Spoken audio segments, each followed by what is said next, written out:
be and the shock that must have been. But I realize in this room today, a lot of you don't have anything against Samaritans. So what if let me put it this way, okay? Any UT fans in the room? Okay, good. That's great. All right, so imagine you're a UT fan. You're going to a UT game, and you're walking downtown Knoxville, and you get beat up. And if you've ever been to Knoxville, that's a very realistic situation, right? And so you're lying on the road half dead, and along comes Butch Jones, the football coach. And he sees you, and you're thinking, okay, Butch Jones, he represents the school. Like, this is the guy who's going to help me. But Butch Jones says, I got a game to lose, so I got to keep going. So he keeps walking, and he ignores you. And then next comes none other than Rick Barnes, the basketball coach. And he sees you. I mean, he can't miss you. You're in that burnt puke orange lying on the road. I mean, this is Rick Barnes. He's so used to losing, like he should at least have pity on this man. But Rick Barnes looks at the man, and he says, I got box seats, and I gotta go. So he walks past the man. And then comes along, very slowly, none other than Nick Saban, the Alabama football coach. And at this point, right, I got some booze in here. At this point, you're thinking, okay, Nick Saban, not only is he going to ignore the man, he's going to take out his concealed weapon and shoot him and finish him off. Right? Like, this is the expectation. But instead, Nick Saban, of all his 75-year-old strength, picks you up. He carries you to the hospital, lays you on the stretcher, and says, when I get done beating UT, I will pay for the rest of the expenses. Right? Like, there's no way Nick Saban can't be the hero of the story. But do we get what Jesus is saying here? If the enemy can love his enemy, then there is nobody who is outside the reach of who your neighbor is.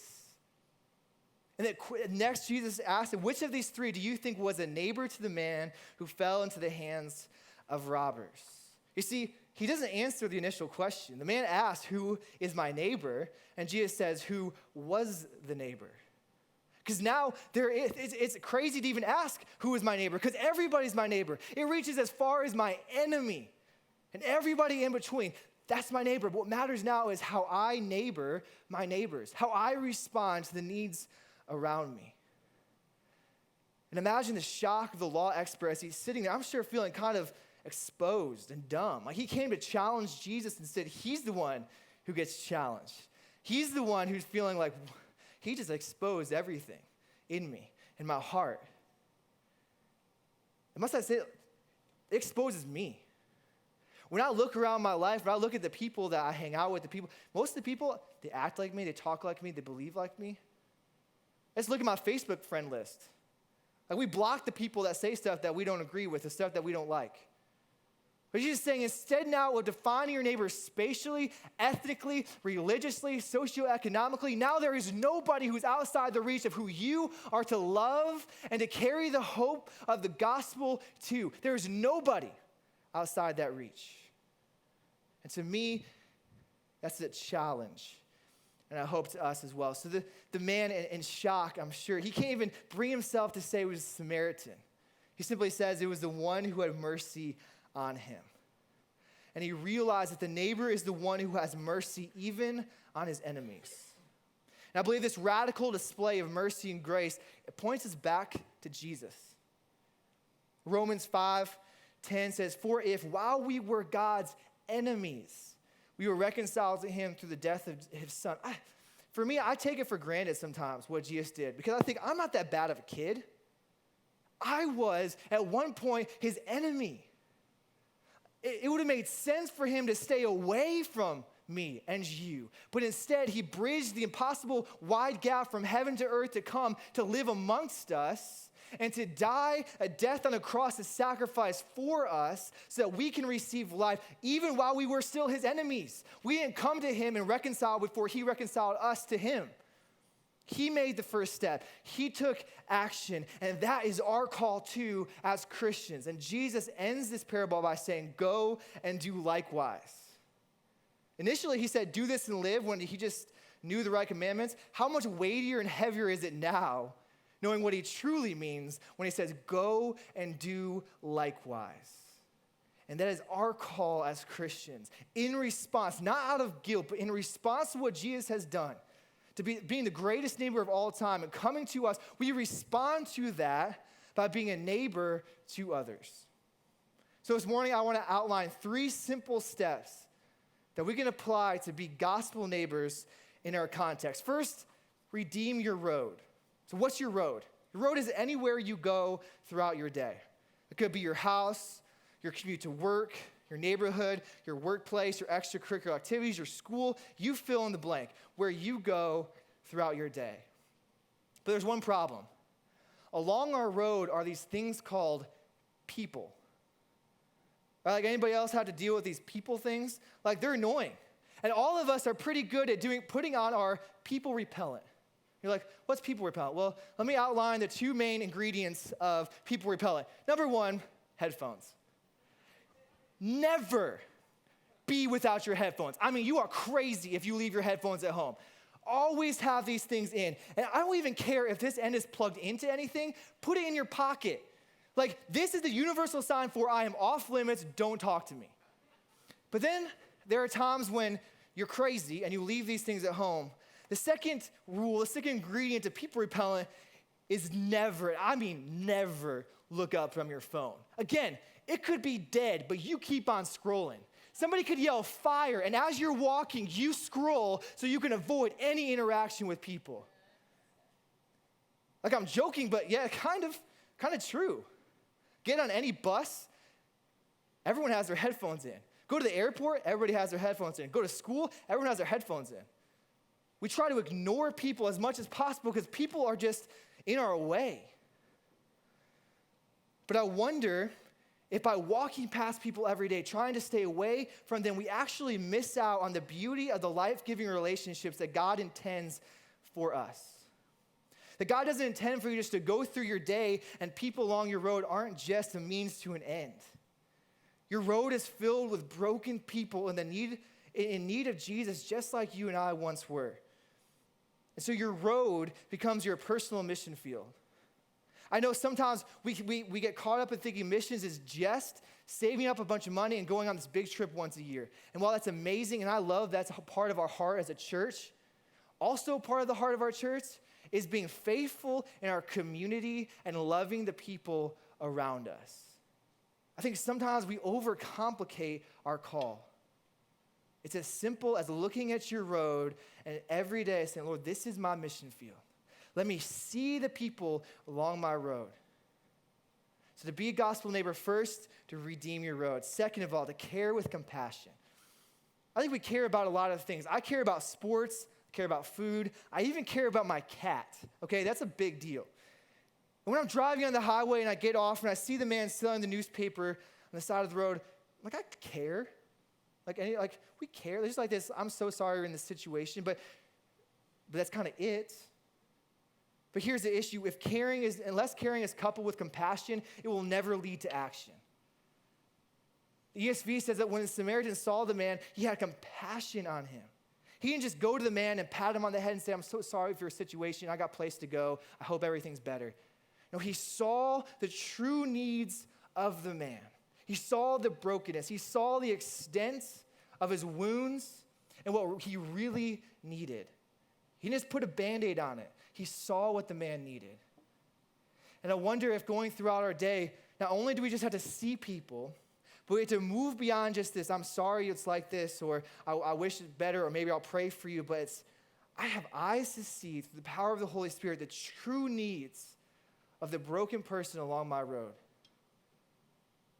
Because our context, Williamson County, I walk downtown Franklin, I don't see homeless people everywhere.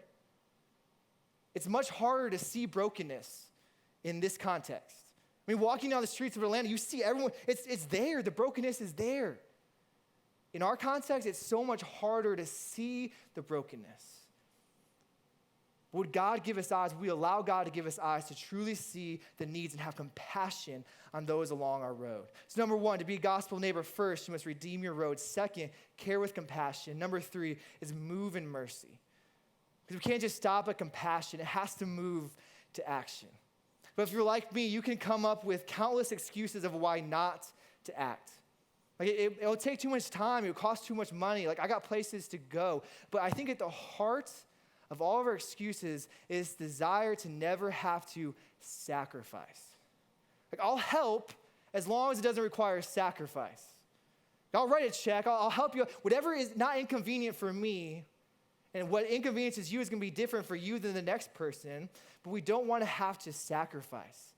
But notice that the Samaritan, he doesn't just take the man, he offers the man his donkey, which either means he had to get off the donkey and walk the rest of the way, or he had to take the load off his donkey and carry it. So there was a physical sacrifice. And when he gets to the inn, he doesn't just drop the man off. Notice this, he actually stays the night to care for the man, which means he was probably late to where he was going, and there was a time sacrifice. And in the morning, he pays for the man's stay, and he says, if there's anything else, I'm going to follow up, and if there's any other price or cost, I'll pay it. There's a monetary sacrifice. And I wonder if we miss out on what God really wants to use us to do because we're not willing to sacrifice. But I wonder what would happen if the best neighbor of all time, he wasn't willing to sacrifice. We wouldn't be here. Jesus said, okay, I will give my life because I love these people. And again, out of response to that now, we will sacrifice. And we go to the broken places carrying the love of Jesus. And we get to go to broken people and say, if he can do it for you, he can do it. If he can do it for me, he can do it for you too. Look at the work he has done. He's redeemed me and reconciled me and take my broken pieces and my dry bones and brought me back to life. And he can do that to you too. So first, to be gospel neighbor, you must redeem your road, care with compassion, and move in mercy. But to close now, I just want to be, this morning, I want to get really practical. And so for me, as I processed the past 2 weeks, I had to think about what's my road. And if I'm honest, I'm not the kind of person that naturally will just go up to people and introduce myself. But I realized that along my road is the gym. And for 6 months, every time I went to the gym, I would pass right by the front desk. And there was somebody behind the front desk that I applied my aqua repellent, put my people repellent, put my headphones in, and just walked past for 6 months. And so one day I said, okay, enough's enough. If I'm going to live this out, I got to do it. So I'm going to go in and I'm going to introduce myself. So I walked into the gym, scanned my card. I'm like, okay, here it goes. Hi, I'm Craig. The guy says, hey, I'm Gym Guy. I'm like, interesting name. Just kidding. Not really Gym Guy. But for purposes today, he's Gym Guy, okay? So I talked to Gym Guy, literally a 30-second conversation. He's like, what are you working out today? We have this little conversation. At the end, he says, have a great workout. And I said, you too. And it was really awkward. And I went and did my workout. And I left. Next time I come, see the guy. He's like, hey, Craig. I'm like, what's up, Gym Guy? And we have this conversation again, 30 seconds. He says, have a great workout. This time I made sure I did not say you too. Went, worked out, was done. And the other day I was working on this message with a friend, and afterwards I had time to go to the gym. And I was like, okay, if I'm going to preach this message this Sunday, I got to be willing to live this out. So Lord, give me an intentional neighbor moment in the gym. So I walk in, Gym Guy's not at the front desk. I'm like, okay, too bad. But I look ahead of me, and there's Gym Guy sitting at the smoothie bar. I'm like, all right, let's do this. Walk up to Gym Guy. What up, Craig? What up, Gym Guy? Same thing. What are you working out today? Then I noticed he's playing a game on his phone, so I just asked about the game. Somehow it led to he's getting this new job in Nashville. And then we talked about his childhood and where he lives and where he grew up. And I learned that 3 days a week at 5 a.m., him and some guys play basketball at the rec center. Why does that matter? Because my moving means I get up at 5 a.m. and I move out of my bed and go to the rec center and play some basketball. And why do I tell you that? Because I need accountability to that. Like I'm telling you, you can text me at 4:30, be like, bro, you on the road? I'll be like, no, I hate you. Block.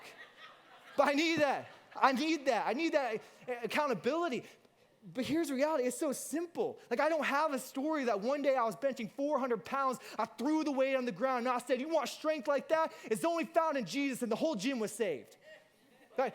That's not my story, but it's as simple as engaging Gym Guy along my everyday road. I mean, I didn't have to even take a new path. I was just on my road.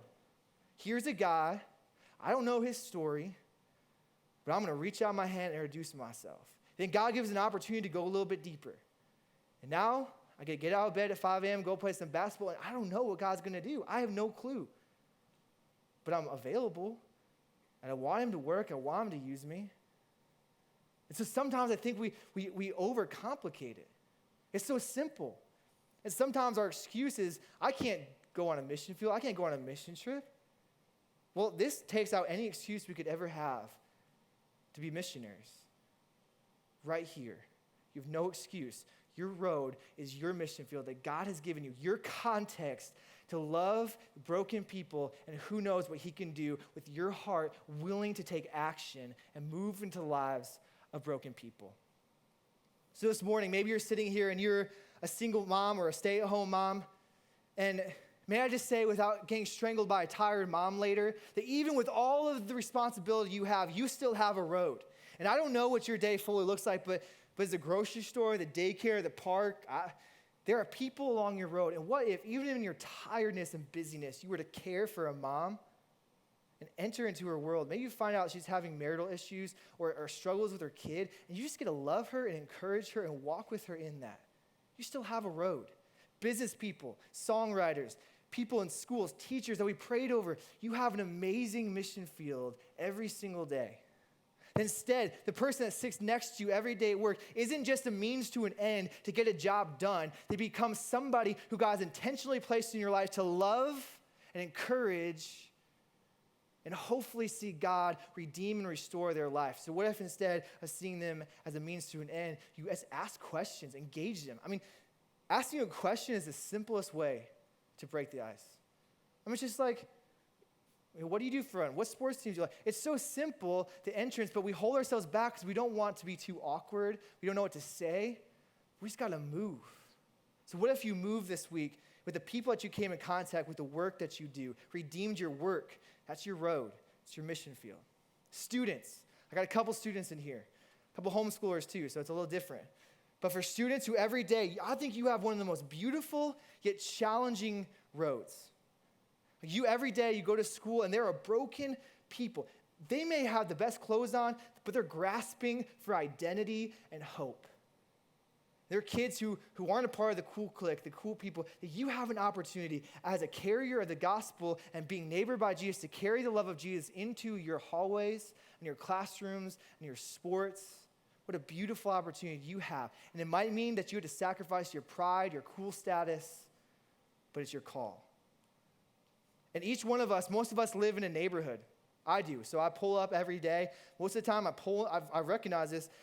I pull into my garage, shut the door, go inside. It's me time. Right? Like, don't talk to me, me time. What if instead we kept our garage door open, walked outside, walked around our neighborhood, just began to engage our neighbors? Like, I have this cute little Asian lady who lives next to me. And for the longest time, I thought, man, she's going to hate having a young couple living next to her. Just like, hi. Like, met her. Her name is Mai. I mean, it's just, hey, Mai, every day, waving to her, saying hi. I don't know what God wants to do with Mai, but she's my neighbor. I want to love her. It's so simple.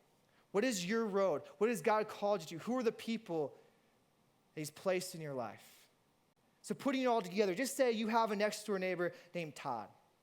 And you feel challenged to live out this neighbor thing. So you go and you introduce yourself to Todd, you talk to him, you get to know him, and after a couple interactions, you just ask him, Todd, where do you go to church?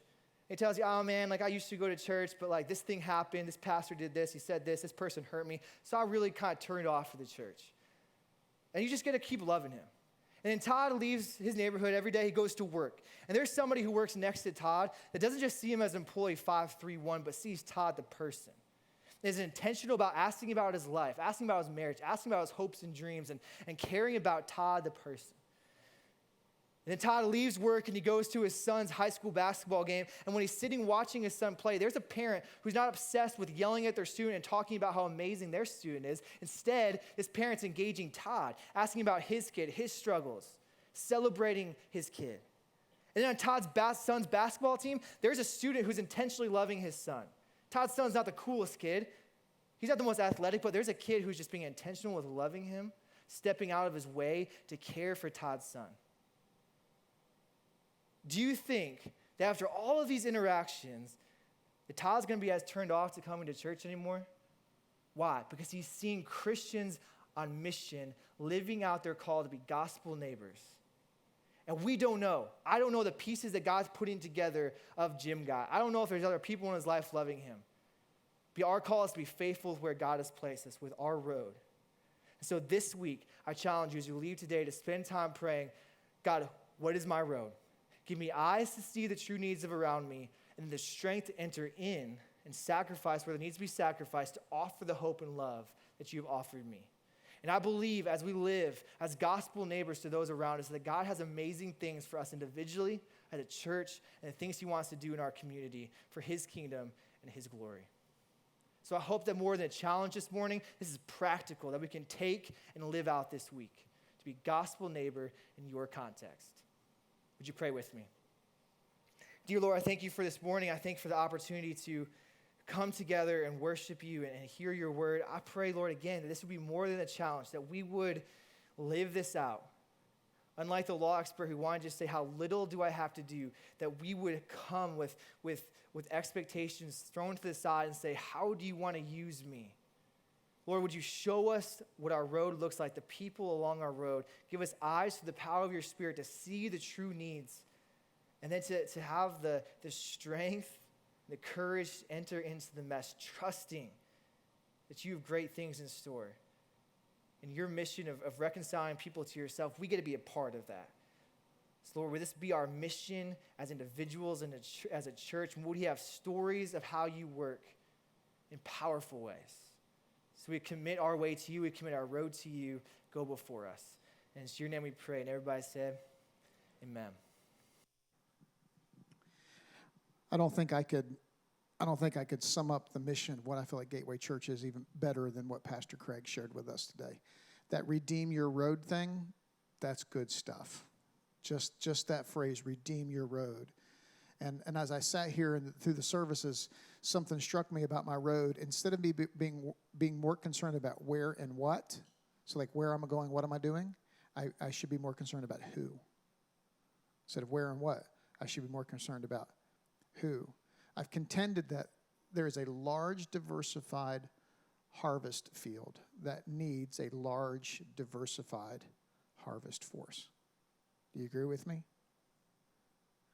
Recent study showed that 1 out of 2 people are open to having a spiritual conversation.